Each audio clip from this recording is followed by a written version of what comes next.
தமிழ் தேசிய உறவுகள் அனைவருக்கும் வணக்கம். ஒரே மேடையில் 234 வேட்பாளர்கள் தமிழ்நாடே அதிரப்போகக்கூடிய நாம் தமிழர் கட்சியின் சம்பவம் குறித்து தான் இந்த காணொளியில் நம்ம காண இருக்கோம்.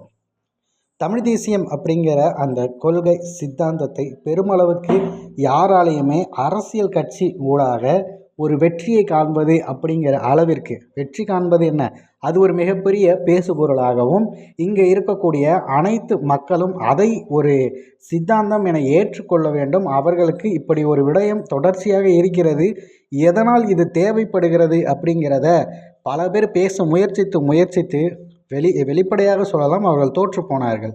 ஏனென்றால் இங்கே இருக்கக்கூடிய திராவிட மாயை, திராவிடம் அந்த அளவிற்கு அனைவரையும் ஏமாற்றி மடைமாற்றி அவர்களது வெற்றியை மட்டும் உறுதி செய்தது. இப்போ தமிழர்களுடைய வாழ்வியல், தமிழர்களுக்கான அரசியல் அப்படின்னு பேசக்கூடிய அந்த தமிழ் தேசிய அரசியல்ங்கிறது எடுபடலை.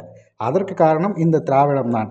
அதே நேரம் இந்த திராவிடம் தமிழர்களுக்கு எதிராகவும் செயல்படுகிறது அப்படிங்கிறத ஒட்டுமொத்த தமிழ்நாட்டு மக்களுக்கும் புரிய வைப்பதோடு தமிழ் நேஷனலிசம் மட்டும்தான் இங்கே இந்தியாவை ஒன்றாக இருக்கவே உதவுவதாக இருக்க முடியும் அப்படிங்கிறத இங்கே இருக்க அத்தனை பேர்களுக்கும் உலக தமிழர்களுக்கும் புரிய வைத்தவர் தலைமை ஒருங்கிணைப்பாளர் சீமான் அவர்கள். இப்போ மக்களுடைய மாநாடுன்னு சொல்லிட்டு மாற்றத்தை விரும்பும் மக்களின் மாநாடு 2026ன்னு சொல்லி திருச்சியில் ஒரு மிகப்பெரிய மாநாடு முன்னெடுப்பதாக பல முறைகள் அவர் சொல்லிட்டாரு.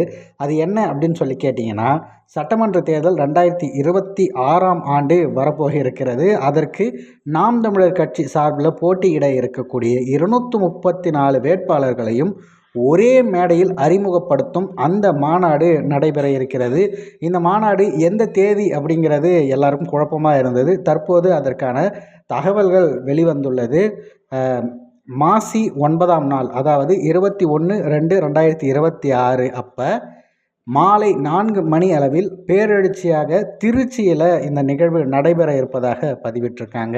விரைவில் எந்த இடம் அப்படிங்கிறதையும் குறிப்பிடுவாங்க நான் நினைக்கிறேன்.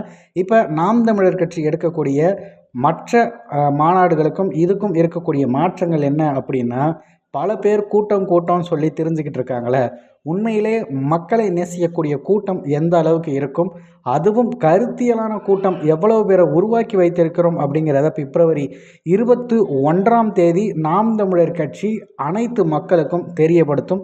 இந்த கூட்டத்தின் வாயிலாக உண்மையில் தமிழர்களுக்கு தமிழ் தேசிய அரசியல்ங்கிறது தான் தேவையா, அல்லது இப்போவும் போல இருக்கக்கூடிய திராவிட குப்பையே தேவையாங்கிறத அவர்கள் தான் தேர்ந்தெடுக்கணும். அவர்களுக்கு மிகப்பெரிய நல்வாய்ப்பாக விரைவில் இன்னொரு தேர்தல் வர இருக்கிறது.